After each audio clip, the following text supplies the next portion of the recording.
This program contains dramatizations of real people and events. Some names have been changed. This program is for mature audiences only. It contains graphic images which may be disturbing to some viewers. Viewer discretion is advised. A young Oregon mother vanishes without a trace, but a psychic sees everything. I got the vision of those hands encircling this young woman's neck. Yet this case has an ending that even surprises the psychic. In California, a mother of 4 goes out one night and never returns. A chance encounter with a psychic tells police what happened. And initially, when I felt her, I felt a fear, and it was a fear that I had never felt before. When clues are scarce and answers elusive, investigators sometimes turn to a psychic witness.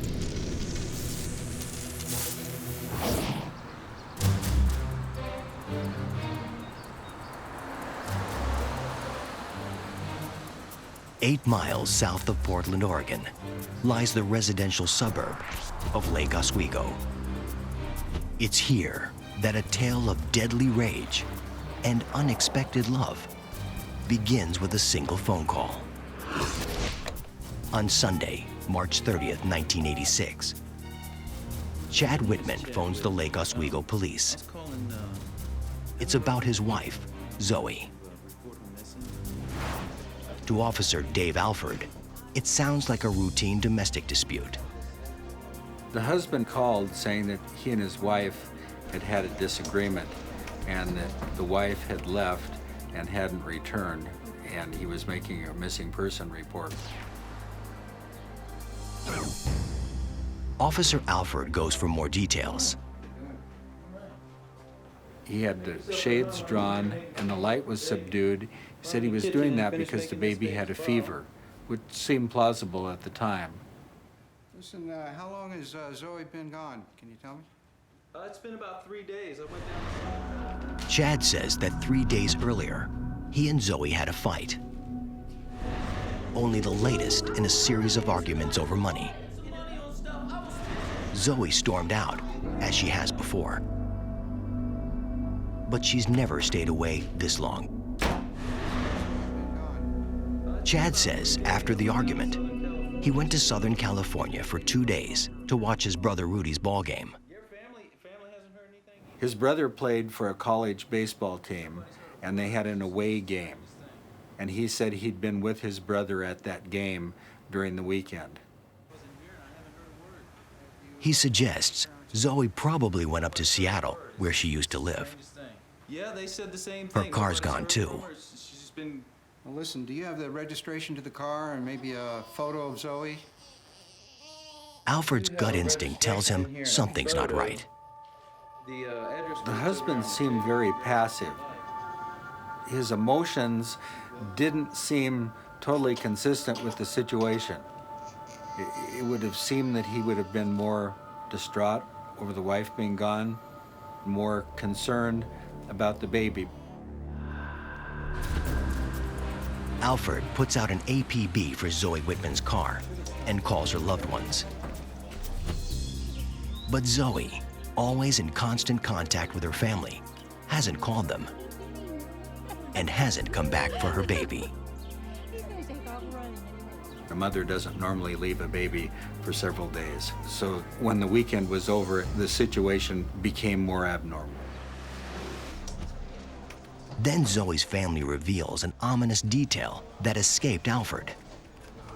They wanted to make sure that I knew that the husband of their daughter had scratches on his face.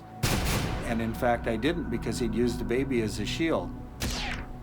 I was literally in the dark on that subject because he'd put me there. The family was convinced that he'd been in a fight with his wife and that she'd put the scratches on his face, that they were defensive. Everyone Alfred talks to, with the sole exception of Chad Whitman, comes to the same conclusion. something ill has befallen Zoe. Got the information I Officer needed. Alfred shares his suspicions with Detective Bob Lee. I'll tell you, I think this guy is... Dave Alford said that he had a very, very strange set of circumstances in regard to a missing woman. The suspect, the husband in this case, was not acting like he should have. Right, right. And it disturbed Dave so bad that he immediately came to the detective division and said he had the overwhelming feeling that the man had murdered his wife and had simply hidden the body someplace. Suspicion builds on suspicion. The next day, police find Zoe's locked car at a rest stop just north of Oregon, in Washington State. A map of Seattle lies open on the front seat. Investigators don't buy it.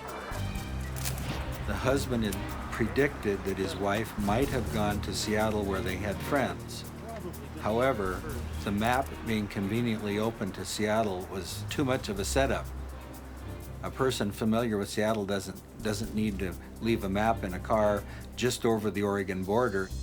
The peculiarities don't stop there. The vehicle itself was quite suspicious.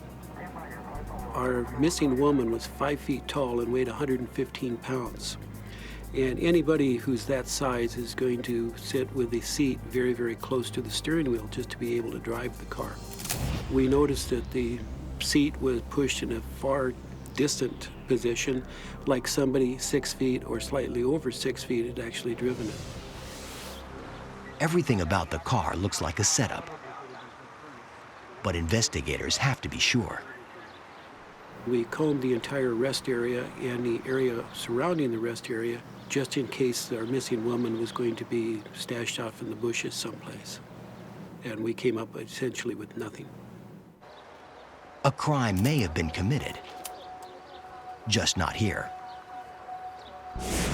No one believes Chad Whitman's story of a devoted mother, normally in regular contact with her family, abandoning her baby and running off.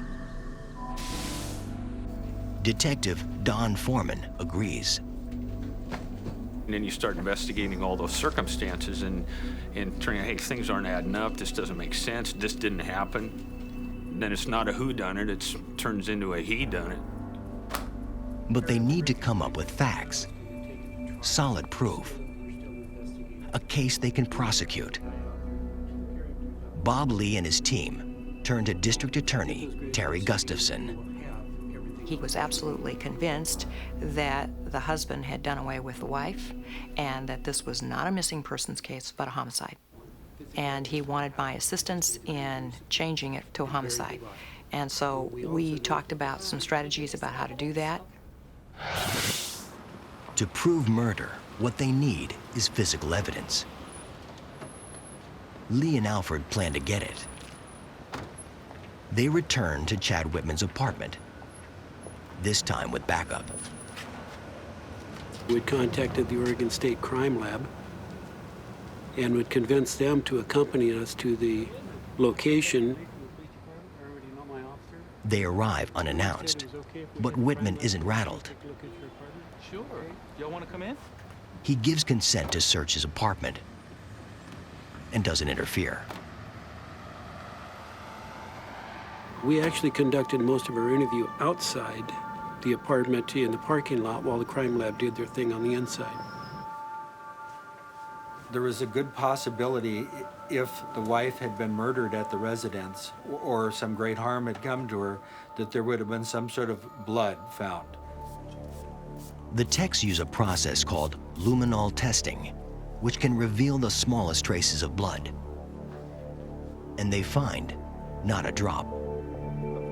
We can't actually put our fingers on the fact that a crime was even committed at this point. And yet we knew, without any doubt at all, that the husband had killed his wife. She just disappeared, and there weren't a whole lot of leads. We had no body. Without a body and without any ability to disprove the husband's story, we really didn't have a case. It was especially troubling because as the months went by, All we could tell the family was that we're working on it.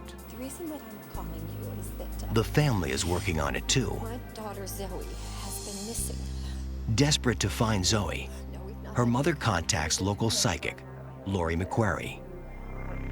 I felt that immediate sense of dread, heaviness, a thunk, if you will, right in the middle of my chest. And that's sort of my litmus test of whether a person is dead or alive. I know, and I trust it, and it works.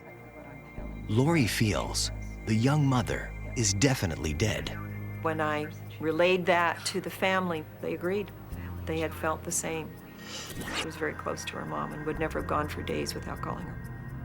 Almost immediately, I said, I believe her husband's involved in it. I believed that wherever she was not in the backyard, so to speak. She had been moved someplace else, and I felt she was buried. Lori details a terrible murder. One by one, the facts will bear her out, but the killer has carefully covered his tracks. In March 1986, Zoe Whitman vanishes from her Oregon home. Her husband, Chad, says she ran off while he was in California with his brother. The police, and now a psychic, believe he killed her.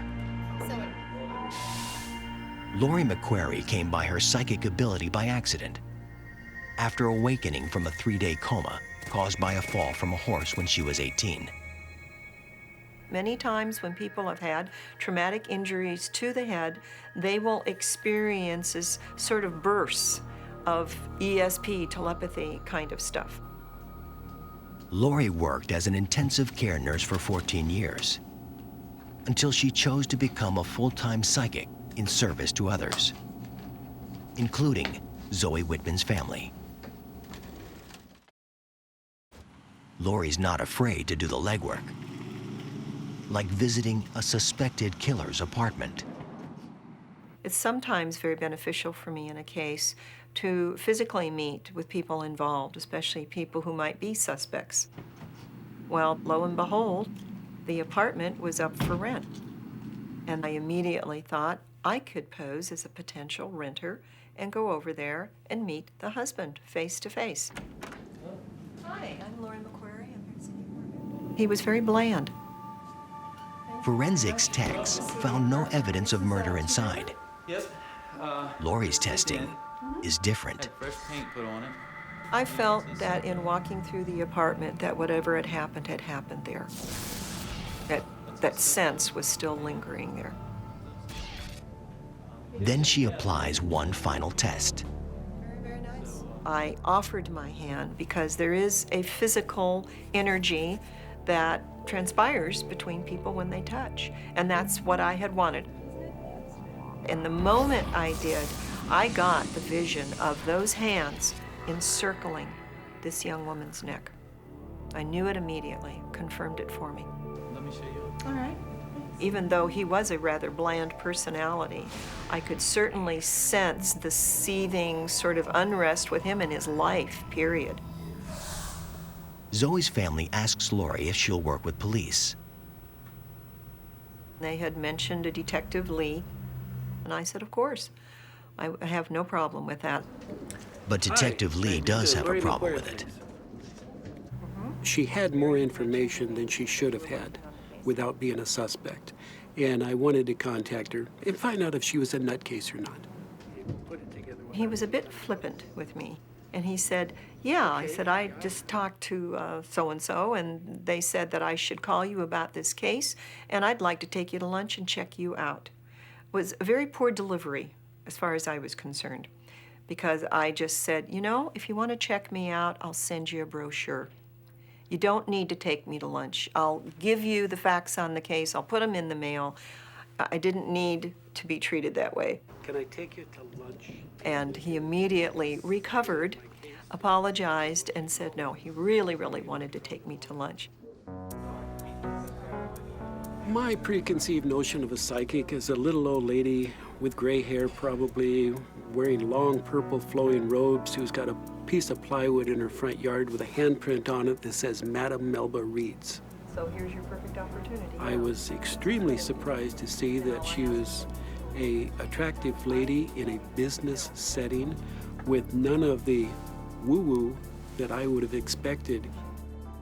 The detective is shocked to learn Lori met the suspect face to face. And I think you will find ultimately. I thought that was a very cavalier way of doing things, and that, you know, she was putting herself in an awful lot of danger. Impressioned with this. When I originally went through all these facts with him, the ones that were most important was, of course, that she was dead, and that her husband had had a great deal to do with it. And I felt she had been strangled. I also felt that the body was buried in a location where her husband could view it daily. Lori sees a 1 and a 5 having to do with mileage. Unfortunately, in psychic work, it isn't always explicit. It was either a 1.5 or a 15. I also felt that a younger brother of his was involved. I believe he did not act alone. The main point that we had come to really kind of differ on at first was I told him the younger brother was involved in disposing the body. And I remember him just looking at me like I was absolutely insane. We couldn't reconcile the fact that the younger brother was in Southern California during the time-critical situation. Despite the disagreement, Lori gains Bob Lee's trust, much to the surprise of DA Terry Gustafson. He told me that he was using a psychic. I personally didn't tell him I thought that this was a silly thing to do, but that was my impression. I thought it was a silly thing to do. But I also have tremendous confidence in Bob. The psychic and the detective begin at the rest area where Zoe's car was found. And I kept getting the numbers 15 or 1.5. And I came up with that it was 15 miles. And I felt very, very strongly that the body would be 15 miles southwest of where that car was parked. They drive southwest for 15 miles and find themselves at a field by Chad Whitman's office, an area he can view every day, just as Lori predicted. But there's not enough evidence for a search warrant, and they don't get permission. The property where the husband worked was a legal issue for us because it was controlled by the suspect's father, and we weren't getting an awful lot of cooperation out of him.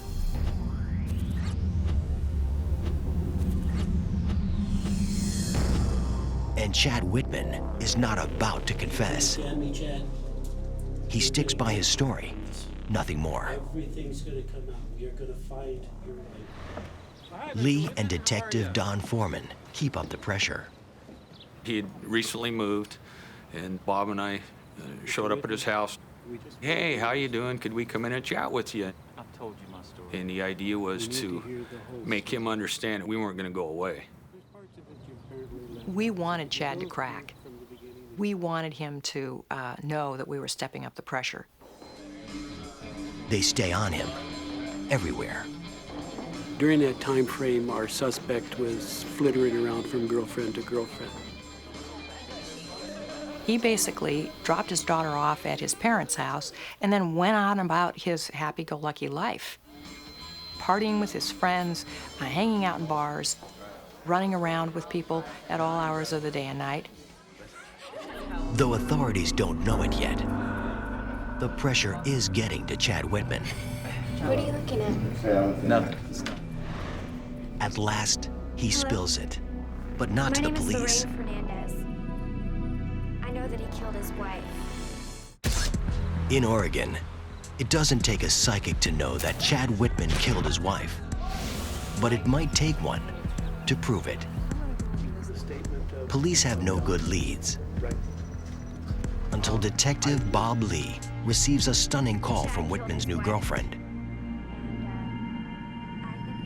She said that he had killed his wife, and he had admitted that he had strangled her, and that he had done away with the body. She says she and Chad frequently drove past his office. And every time that they would drive by that particular area, she noted that he would get quiet, and sometimes he would gaze off into the distance, you know, where the building in which he worked. She knew there was something that had to do with the murdered wife and that building. She just didn't know what it was. But she knows someone who might. Brother knows some information on the murder. She said that the younger brother would know at least as much as she did. But Chad's brother, Rudy, swears he was in California when Zoe left and has no idea what happened to her.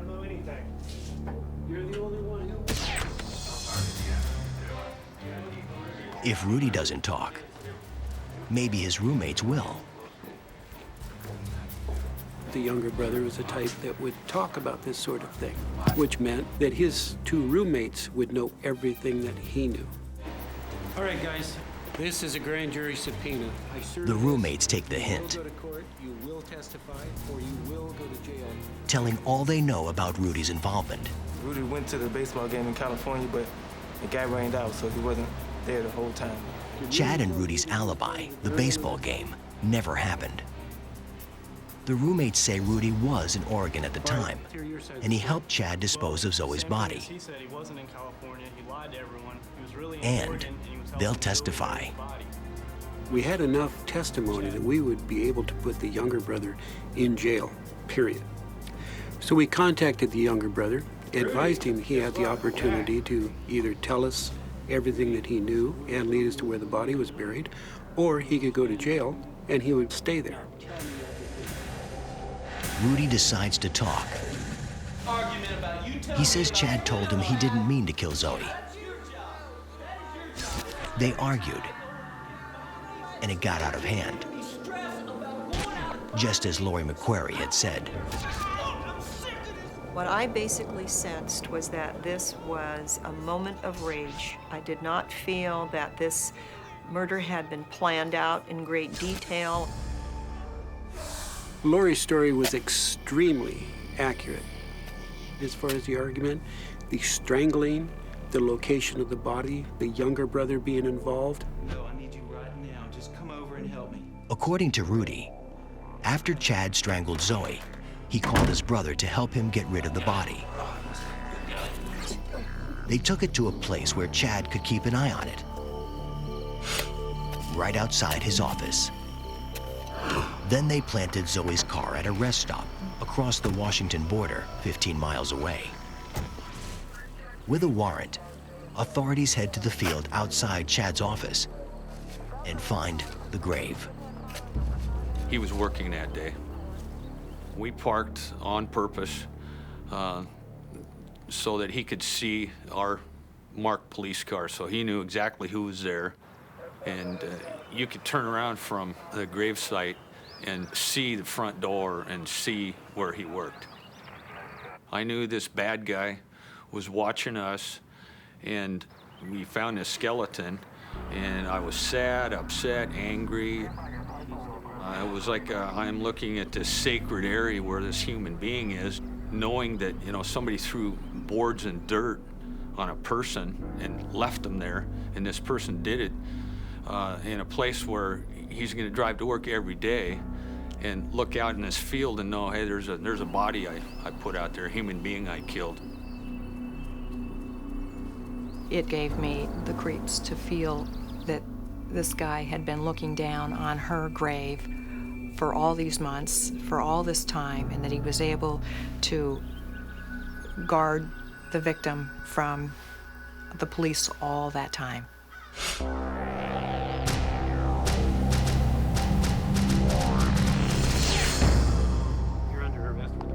Police arrest Chad Whitman and charge him with first-degree murder. In the beginning, this case was a little bit like somebody took a bag of marbles and dumped them on the floor and they just scattered every which way, and there was no theory, design, or anything that we could figure out from all the bits and pieces that we had. When we talked to Lori, it was exciting to me because what she did is she created the picture for us. I cannot discount psychics anymore. I became a believer. Bob Lee became a believer in Lori McQuarrie, too. 4 months after they solved the case, they got married. I think it's a shame that this had to be the way that my husband and I had to meet romantically, is through somebody else's loss. And believe me, every day I silently send up a prayer to this situation. Most importantly, that it ended. And it ended on a positive note of accountability. Chad Whitman pleads the murder charge down to manslaughter and is sentenced to 20 years in prison. Lori and Bob recently celebrated their 18th anniversary. In Oregon, justice and love prevailed for a family, police, and a gifted psychic.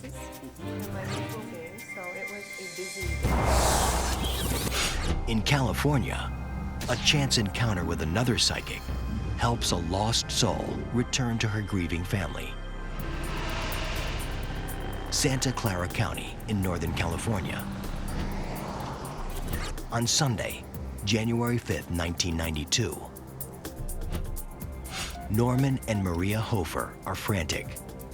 Their 31-year-old daughter, Norma, went out last night, Chief Detective. leaving her children in their care. I want to talk to him. Yes. Norma Hofer never came back.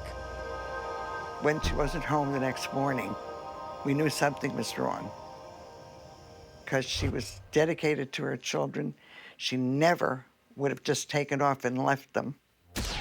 But the sheriff's department cannot help much.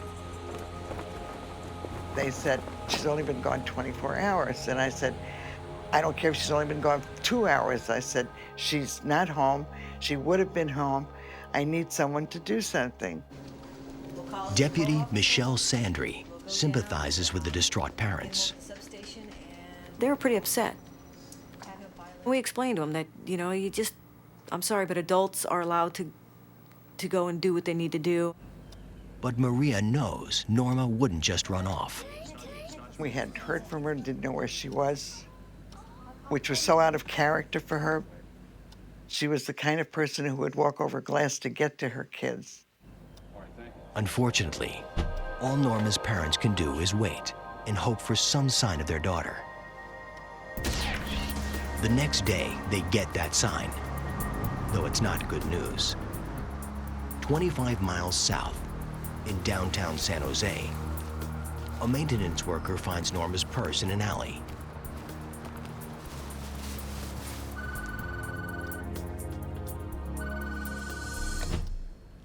When they found the purse in San Jose, I knew there was something wrong, that she was never going to come home again. Nobody knows where Norma is or what happened to her. But soon, she herself will contact a psychic to help her find peace. I had an overwhelming feeling of sadness and pain. And she did not want to cross over to the other side until she was found. So she chose me to help her.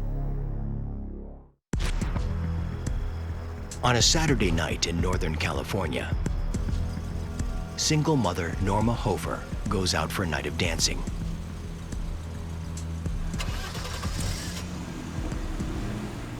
And never comes home. Deputy Michelle Sandry and Sergeant Carrie Cola take up the missing persons investigation. Usually when an adult comes up missing the very next day, it's noted, but you don't send people out on it because a person who is an adult has a right to go and leave the premises. It became suspicious when her purse was found, and the lieutenant had told us to go talk with the parents. But before Cola can leave, he's interrupted. I get a phone call from a lady by the name of Danielle Patton in Los Angeles. She works for a private attorney. She had a question about a previous incident that I had handled. It's the type of routine call he gets every day. Except this time, the caller is psychic. Female. Cola's busy and tries to end the call. So, do you have any... And before he could finish his sentence, I said, oh, there's a homicide, and it's a woman, and you're going to find her wrapped in a blue blanket, and she's been strangled. And you're going to find her in a rural area by the side of a hill. And he said, okay. It was just amazing how she said this, you know, just out of the blue. And I listened, but obviously I was very skeptical. Danielle explains her gift. I see visual things. It's almost like looking at a movie. I can look at a person's face and see something very happy or something very tragic. I also hear audio. I will know it's not coming from my ears. I'll know it's coming from the mind, coming from above. I had never dealt with a psychic before. I know other law enforcement agencies had. He said, well, you know, I don't believe in psychics. And I said, okay, that's fine. You don't have to. I'm not asking you to. I'm just asking you to remember what I'm telling you. And I made her a deal. I said, I'll tell you what, you know, if any of this comes to fruition, I'll give you a call back. And I said, you know, that's a deal. You do that. En route to the Hofer residence, Cola briefs his partner. When he told me about the psychic, I've never dealt with psychics before. I said, no, really? And he just said it kind of like scoffing, kind of like, whatever, to me. And I'm just thinking, well, yeah, I agree. It's kind of weird. The investigators want to know everything about when Norma was last seen. And she always calls. She called The once that evening. real issue was that she's never left the children unattended Again before. from a friend's house. And that was the part that was really out of character for her. It wasn't simply a fact of an adult going out into a party atmosphere and then, for whatever reason, not returning home. When Norma didn't return, her parents started a phone log to record their efforts to find her. When she called from her friend's house. The first call was from Norma late that Saturday night. She said she had stopped off at a party at a friend's house and would be back by 1 a.m. She left the number where she could be reached. But the next morning, she wasn't home. Hello? So we called that number. And they said she wasn't there, that she had been taken home. No. I said, no, she's not home. Who took her? The friend says it was a man named Bobby Biggs. The assumption by everybody that was attended this party was that Bobby was going to give Norma a ride home. Nobody really paid attention. They only knew that Bobby was supposed to drive her home. Police can't find Biggs, but they get a call from one of his friends. When he had heard that Norma was missing and that Bobby Biggs was the last person to have seen her, he remembered that Bobby had come to his house the next morning about 7:30 in the morning, and even at the time, it really upset him because Bobby just walked into the house. And then as he's looking at Bobby, he's seeing that he's got mud on his pants and his shoes are all muddy, and that he's got some blood on his t-shirt. Nothing. And he just looks disheveled. Nothing. Biggs said he wanted help dropping off a Don't worry car. about it. Come on, it's easy. Let's do it. The friend refused to help. He thought it was strange. Biggs doesn't own a car. From his description of the vehicle, investigators suspect it was Norma's. Biggs is no stranger to Santa Clara law enforcement. When we caught up with him because of this case, he was currently on parole. Because Biggs is on parole, he can be questioned and searched at any time. And since witnesses placed him at a bar, which is a violation of his parole, he can be arrested.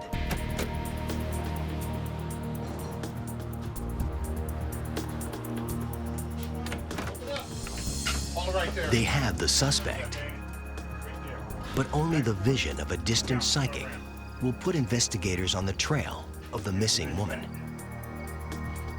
And the end of this story is a surprise to everyone. I'm sorry she came.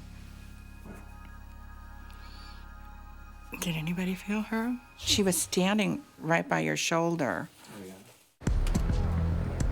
In 1992, single mother Norma Hofer disappears.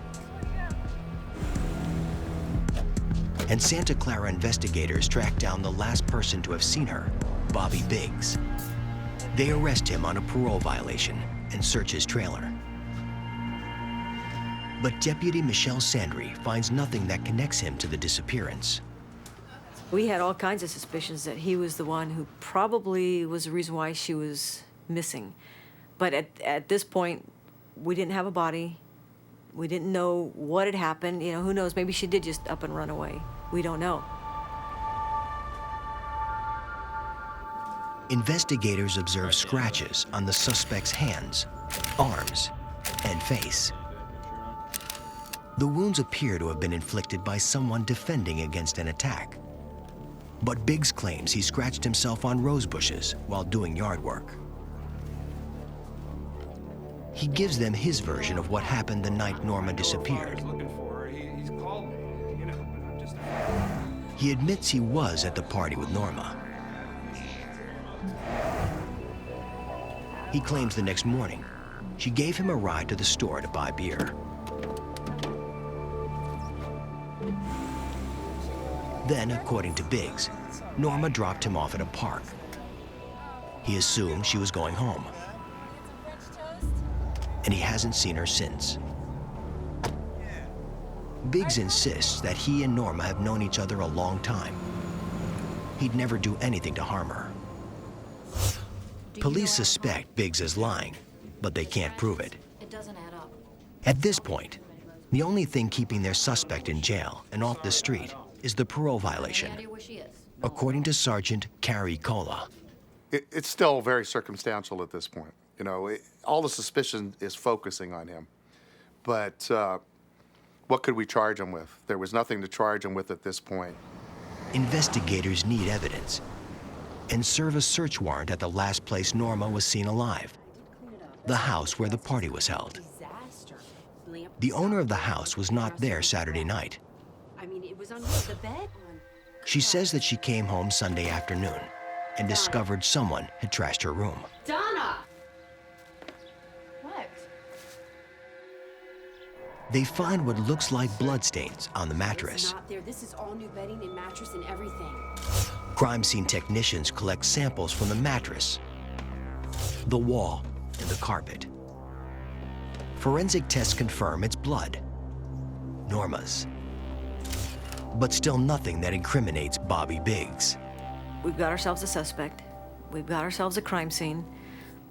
But we don't have the body. We don't have the vehicle. At this point, where do you look? South County is a big geographical area, several hundred square miles. It's steep, rough terrain, hilly, shrubbery, and a lot of places one could put a body. Please. Norma's spirit contacted psychic Danielle Patton to help find her body. She wanted me to see through her eyes. So she took my mind where she was laying, and she showed me where she was. And I could see her image standing a few feet away from where she was. And she wanted me to find her and tell them where she was because she wanted to go home to her family. Danielle feels that Norma was strangled, and her body is wrapped in a blue blanket on a hillside in a rural area. As investigators scour the vast Northern California landscape, they worry that even with Danielle's help, Norma Hofer may never be found. But Norma's spirit is not giving up. And this special episode ends with a special message from beyond. But she was standing right by your shoulder. She didn't want to go away. She wanted to say something, so I couldn't stop her, so I just had to let her finish. In 1992, in California's Santa Clara County, Deputy Michelle Sandry and Sergeant Carrie Cola search for the body of a young mother. Norma Hofer's spirit is restless and seeks the help of psychic Danielle Patton. Please help me come home. She would come in fragments. Sometimes it would be clear, sometimes it would not be clear. The only thing that came through really clear from her was where she was. That was the most important thing to her, was to be with her family. Because she knew that's where the love was. And she wanted to feel something familiar. She was feeling cold. She wanted to feel something familiar and warm. So she wanted to go back to the family. Norma showed Danielle where her body is. On a hillside, in a rural area, wrapped in a light blue blanket. Investigators just need to find her. 5 days after Norma's disappearance, Cola and Sandry spot a location that fits the psychic's vision. Fence, right over there. Stop. I thought I saw something. Yeah, something blue.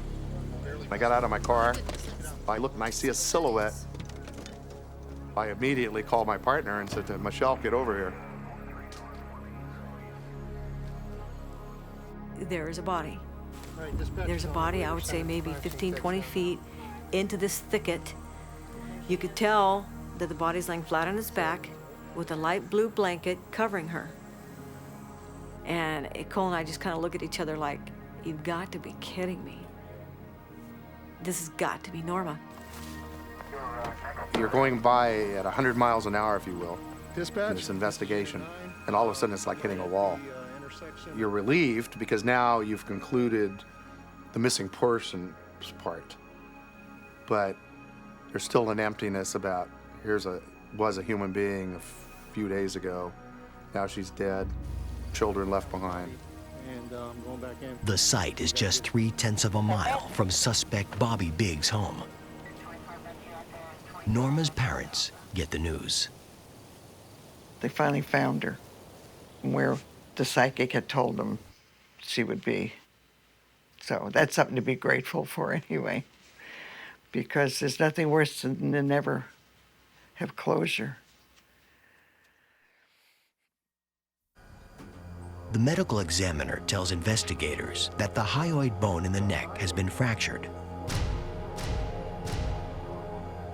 At that particular time, they determined the cause of death as strangulation. So that was just another point that Danielle had made. So when we got back to the office, I called her like I promised I would. And I told her, you know what, you're something else. We found this lady under a blanket, like you said. Cause of death is strangulation. He asked, how did you do it? And I said, well, she just came to me and told me. And he kind of chuckled a little bit, and he goes, you know, I really don't believe in this. He goes, this is quite an experience. We kept talking a little further, and they mentioned the fact that we were still missing the victim's car. Then he goes, we've looked and looked and looked, and we just don't know where it is. And I said, well, you know, it's in San Jose, and it's in a parking garage. I knew it was in a parking garage because I saw concrete top, bottom, and sides, and I saw concrete columns. And I saw the car parked there. San Jose police check all area parking garages and find Norma's car. Numerous parking tickets indicate the car's been there ever since Norma disappeared. 11 code 4. When the evidence techs went over the car, not only did they find that the driver's seat was pushed back to its furthest limits that would accommodate Bobby's big frame, but they found his fingerprints within the car, and they also found light blue fibers from the blue blanket in the vehicle. Also, traces of Norma's blood. Although her body has been found and her vehicle recovered, the details of exactly what happened to Norma Hofer the night she disappeared remain a mystery. Okay.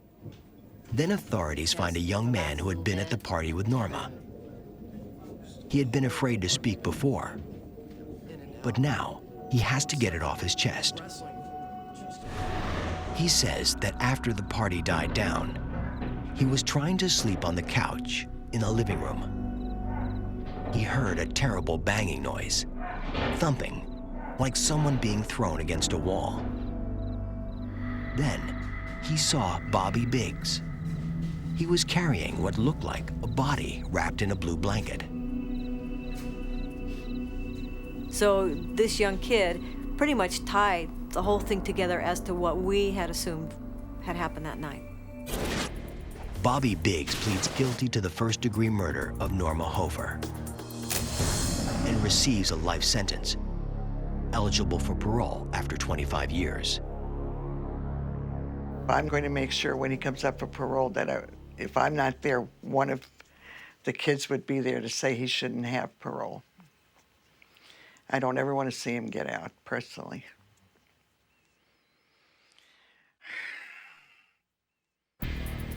Sergeant Carrie Cola began this case as a skeptic. In my opinion, I think psychics do have a place in police work. Excellent. Not everybody is maybe as adept as Danielle. There might even be some people out there that portray to be psychics that are not. But in this case, I can guarantee you she is a good psychic. When Danielle Patton was interviewed for this story, Norma Hofer's spirit came to her one more time with a message. She's going to be covered in a blue blanket.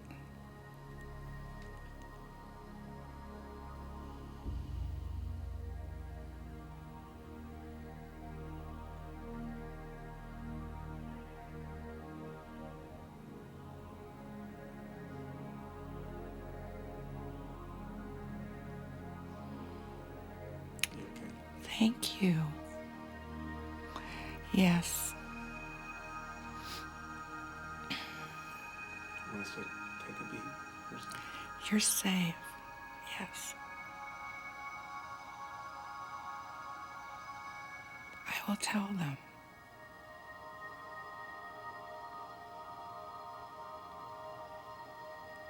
Yes.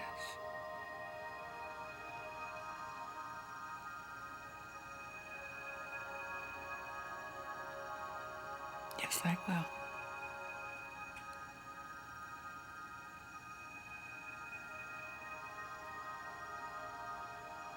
Thank you. I'm sorry she came. Well. Did anybody feel her? She was standing right by your shoulder. Oh, yeah. She didn't want to go away. She wanted to say something, so I couldn't stop her, so I just had to let her finish. When you talk to her mother, and maybe that's why she came, because she knew you were going to, she wants you to tell her thank you for everything that she did, and that she does love her, and that she does look down, and that she does come and see her. And she said that sometimes her mother feels her around her, and to tell her mother that yes, that's her, and tell her children that she does love them. Two young mothers. One murdered by the man who swore to love her. The other strangled by someone she thought she could trust. Both stolen from their children and families. Both brought back home by concerned police who agreed to work with psychics.